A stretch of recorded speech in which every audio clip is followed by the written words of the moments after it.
እሺ ሴቷ የእርካታ ጣራ ላይ እንድትደርስ የሚረዷቸው 5 ነገሮች አሉ። በደንብ አዳምጡ። እሺ አብዛኛው ጊዜ እኔ ጋር ታካሚዎች ሲመጡ እነሱ ኖርማል ዲዩሬሽን ወይም ደግሞ ቆይታቸው ኖርማል ሆኖ ሚስታቸው ወይም ደግሞ ጓደኛቸው እየጨረሰች ስላልሆነ ቶሎ እየጨረስኩ ነው ብለው ይጨነቃሉ። በዛ ጭንቀት የሚመጡና 5 ደቂቃ 6 ደቂቃ ነው የምቆየው እና ወይ 20 ደቂቃ ወይ ደግሞ 30 ደቂቃ የሚያቆየኝ መድኃኒት ስጠኝ የሚሉኛሉ። ነገር ግን ይሄ ጤናማ የሆነ ቆይታ ሆኖ ነገር ግን ሴት ወይም ደግሞ ባለቤታቸው ወይ ጓደኛቸው ቶሎ መጨረስ አለመቻሏ እያስጨነቃቸው ስለሆነ ማለት። ስለዚህ ሴቷ ስላልጨረሰች እናንተ ቶሎ እየጨረሳችሁ ነው ማለት አይደለም። እዚህ ጋር ጥንቃቄ እንድታደርጉ ነው። ነገር ግን ቶሎ እንድጨርስላችሁ ፈልጉ ከሆነ አንደኛ አዲኩዌት የሆነ ወይም ደግሞ በቂ የሆነ ከግንኙነት በፊት ጨዋታ ረጅም ሰዓት ስጡት። ቢያንስ ከ10 እስከ 20 ደቂቃ ብትሰጡት በጣም በቂ ነው። ከ20 እስከ 30 ደቂቃ ብትሄዱ ምንም ተመራጭ ነው፣ ምንም ችግር የለውም። ሁለተኛ ከፔኔትሬቲቭ ኢንተርኮርስ ወይም ደግሞ ከግንኙነት በላይ አብዛኞቹ ሴቶች የሚረኩት በክሊቶራል ስቲሙሌሽን ነው። ምን እንደሆነ ጉግል ማድረግ ትችላላችሁ፣ ቪዲዮ እንዳያጠፋብኝ ማለት ነው። ሶስተኛው ያለምንም መተፋፈር ወይም ደግሞ ያለምንም መሳቀቅ ቀጥታ መጠያየቅና ኮሚኒኬት ማድረግ ይኖርባቸዋል። እሷ ምን ያስደስታታል፣ ምን ማድረግ ነው የምትፈልገው እና ይህ ነገሮች ኮሚኒኬት የምታደርጉ ከሆነ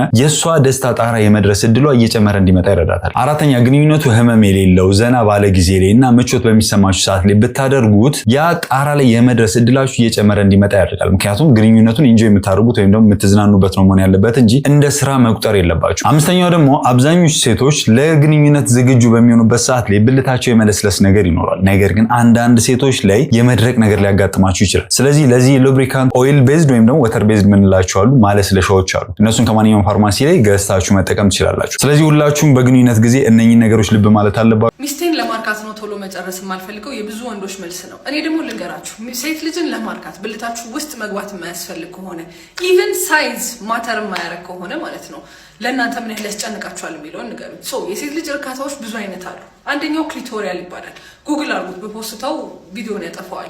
ክሊቶሪያል ማለት የወንድ ልጅ የብልት ጫፍ ጋር ይመሳሰላል። በጣም ብዙ ነርቭ ኢንዲንግ አለው፣ ውጪ ላይ ነው ያለው። እሱን ስቲሙሌት በማድረግ ሴት ልጅን ማርካት ይቻላል። በዚህ ሁኔታ 85% በላይ ሴቶች እርካታን ማግኘት ይችላሉ። ሁለተኛ ደግሞ ቫጃይናል ነው። ቫጃይናል ላይ አዎ ብልት ውስጥ መግባት ያስፈልገዋል። አቬሬጅ እስከ 15 ደቂቃ ሊፈጅ ይችላል።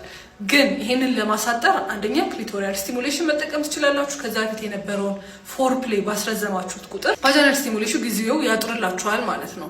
ሶስተኛ ደግሞ ጂ-ስፓት ይባላል። ጂ-ስፓት ማለት ውስጥ ከገባችሁ በኋላ እዚህ እሱንም ሰርች አሉት፣ በፖስት አይፈቀድልኝም። ውስጥ ከገባችሁ በኋላ የምትሻከረው አፓርት ስታገኙት እሱ ጂ-ስፓት ይባላል። በሱ ስቲሙሌሽን ደግሞ መርካት የሚችሉ ኢቭን መርጨት የሚችሉ ሴቶች አሉ ማለት ነው። ሌላ አይነት ኦርጋዝሞችም አሉ። ዋና ዋናዎቹ ግን እንደዚህ ናቸው። ስለዚህ በዋነኝነት እንድትረዱልኝ የፈለኩት ምንድነው ሴት ልጅን ለማርካት አንደኛ የእናንተ ሳይዝ ማተር አያደርግም። ምን ያህል እንደቆያችሁ ሁል ጊዜ ማተር አያደርግም። ለቫጃይናል ኦርጋዝም ብቻ ነው እሱ ማተር የሚያደርገው።